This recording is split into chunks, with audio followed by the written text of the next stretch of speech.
कई इंसिडेंट्स ऐसे निकल रहे हैं जिसके बाद ये सवाल जो है धीरे धीरे उठने शुरू हो गए हैं। और प्रॉब्लम ये है कि अभी वर्ल्ड कप की शुरुआत, आने वाले वक्त में भारत में वर्ल्ड कप को लेकर हमें गौरवपूर्ण क्षण मिले, ना कि सवाल उठाने वाली बात। कई सारी घटनाएं हुई। आपको याद होगा कि हैदराबाद में सीट को लेकर एक सवाल उठा था कि बहुत गंदी सीट थी और वहां पर सवाल खड़े हुए। उससे पहले 40,000 लोगों को लाने की बात कही गई थी, उसमें भी एक कहानी निकली थी कि वो अलग।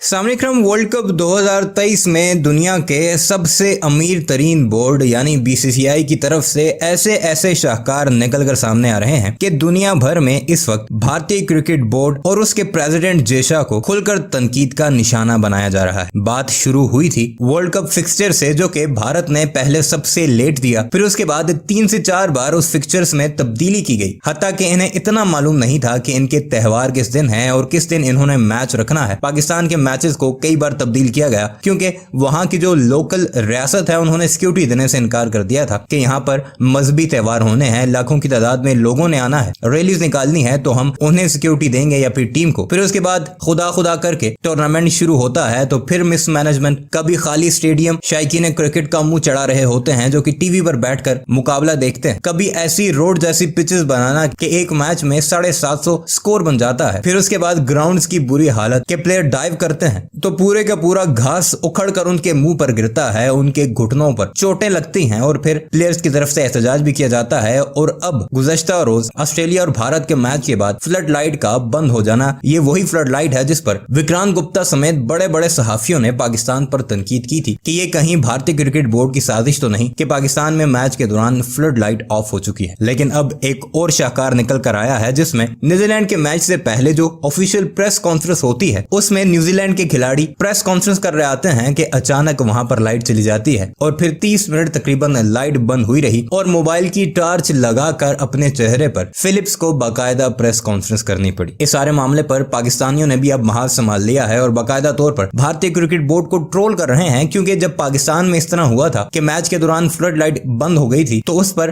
भारत का मीडिया बड़ा उछलता दिखाई दे रहा था। बड़े बड़े न्यूज एनालिस्ट ने बाकायदा तौर पर सोशल मीडिया पर पाकिस्तान को तनकीद का निशाना बनाया था, उनमें विक्रांत गुप्ता भी शामिल है। अब जरा ये 6 सितंबर की ट्वीट मुलाहिजा कीजिए जिसमें विमल ने लिखा, अ high profile tournament which is a sort of mini world cup, Asia cup 2023 game today in Lahore is embarrassing for the host Pakistan. यानी कि एशिया कप जो मिनी वर्ल्ड कप होता है उसमें ये लाहौर की जो कंडीशन है ये पाकिस्तान के लिए बड़ी शर्म का मकाम है। Just imagine if Indian team were playing and flood lights goes off at Gaddafi stadium for 30 minutes as it happened during Pakistan inning rather than attacking BCCI all the time, PCB can start with setting high standards of professionalism themselves। यानी हर चीज के लिए भारतीय cricket board को मुर्द इल्जाम ना ठहराओ, पाकिस्तान में कुछ ऐसे इंतजाम करो, कुछ ऐसी चीजें सेट करो कि जो हाई स्टैंडर्ड पर हो और जो दिखाती हो कि तुम लोग कितने प्रोफेशनल हो। अब इसी ट्वीट को रीट्वीट करते हुए पाकिस्तानियों ने जमकर इनकी क्लास ली और उन्हें याद दिलाया है कि तुम 6 सितंबर को क्या कह रही थी। और अब ठीक एक महीने बाद यानी 8 अक्टूबर को क्या हुआ। फरीद खान लिखते हैं, a high profile tournament which is the actual world cup 2023, ये कोई मिनी वर्ल्ड कप नहीं, ये एक्चुअल वर्ल्ड कप है। And today this happened in Hyderabad, it's embarrassing for the host India. Just imagine if Pakistan team were having a pressure and lights went off for 30 minutes as it happened during New Zealand's press conference today rather than attacking PCB all the time, BCCI can start with setting high standards and professionalism themselves. यानी मुंह तोड़ जवाब दिया है। फरीद खान अपनी एक और tweet में लिखते हैं, the 2023 world cup will be remembered for delay in schedule, changes in schedule, mismanagement with tickets, delay in visas, lack of crowds, bad weather, garbage on seats, poor outfields, power cut during pressure, Jarvo invading pitch। और अब यही वो बातें हैं जिनकी वजह से बाकी पाकिस्तानी क्रिकेट शौकीन भारतीयों को कैसे आईयां दिखा रहे हैं। फैजान लिखते हैं, रिचेस्ट क्रिकेट बोर्ड एक यूपीएस नहीं लगवा सकते। सदाम राना लिखते हैं, फ्लैट पिचेस, खाली ground, management poor, fan visas not approved. और अब ये लाइट। इसरार लिखते हैं, What else were you expecting from a country where toilet is considered a luxury? Please be kind to them. It's just a routine matter there. Kudos to them for having a flashlight in press conference. Well done, India। यानी वो जो flash light लगाई गई mobile की player के ऊपर, उस पर इन्हें मुबारकबाद देनी चाहिए कि इन्होंने बड़ा जबरदस्त काम किया है। आमिर मुमताज लिखते हैं, इंडिया वालों एक यूपीएस नहीं अफोर्ड कर सकते, जनरेटर तो दूर की बात है। सैयद मोहम्मद अदनान लिखते हैं, but there is conspiracy racy every time happen in Indian stadium,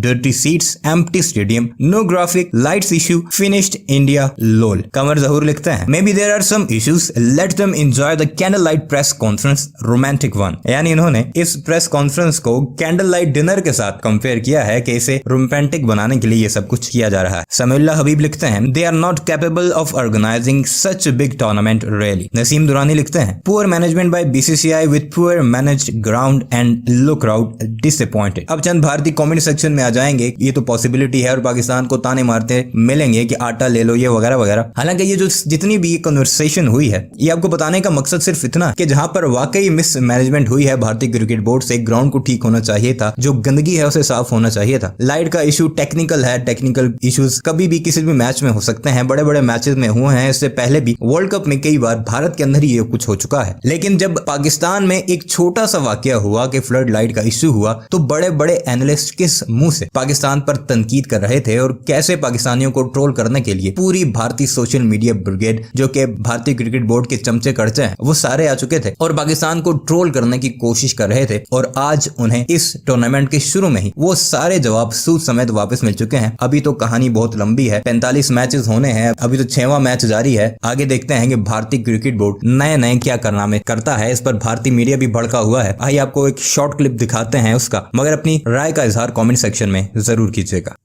क्या बीसीसीआई ने 2023 वर्ल्ड कप को लेकर पूरे इंतजाम नहीं किए हैं और इंतजामों को लेकर बदइंतजामी हुई है, लापरवाहियां बरती गई हैं जो क्रिकेट फैन होने के नाते हमारी फजीहत करवाती है? कई इंसिडेंट्स ऐसे निकल रहे हैं जिसके बाद ये सवाल जो है धीरे धीरे उठने शुरू हो गए हैं और प्रॉब्लम ये है कि अभी वर्ल्ड कप की शुरुआत है। लेट्स जस्ट होप कि इस वीडियो के जरिए या ये जो बातें हम उठा रहे हैं इसके जरिए जो मुद्दा है वो सॉल्व हो जाए और आने वाले वक्त में भारत में वर्ल्ड कप को लेकर हमें गौरवपूर्ण क्षण मिले, ना कि सवाल उठाने वाली बात हो। कई सारी घटनाएं हुई, आपको याद होगा कि हैदराबाद में सीट को लेकर एक सवाल उठा था कि बहुत गंदी सीट थी और वहां पर सवाल खड़े हुए।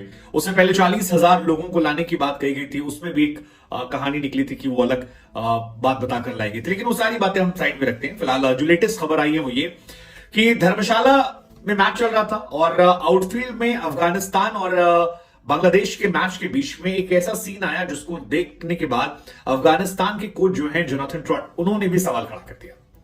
इस मैच में जब फील्डिंग कर रहे थे, खिलाड़ी डाइव मार रहे थे तो कई जगह दिखाई पड़ा कि घास जो है वो उखड़ जा रही थी और खिलाड़ियों के घुटने बार बार जो है वो स्लिप में हो रहे थे। मुझे वो रहमान सादी घटना घटित हुई, उसके बाद लोगों ने कहा भैया ये आउटफील्ड है या यार ये मौत का कुआं है। हाँ, ये सवाल बहुत लाजमी है क्योंकि इंटरनेशनल प्लेयर्स के फिटनेस को लेकर बड़े गंभीर सवाल खड़े हुए और बहुत सारे लोगों ने सवाल शुरू कर दिया कि यार क्या यहां पर जो ये मैनेजमेंट था ये बहुत खराब था, मतलब इस तरह से तो चोट लग जाएगी और खिलाड़ियों को नुकसान हो जाएगा। अब देखिए केन विलियमसन चोटिल हुए थे, उसके बाद 6 महीने लग गए और अभी भी रिकवरी नहीं हो पाई है।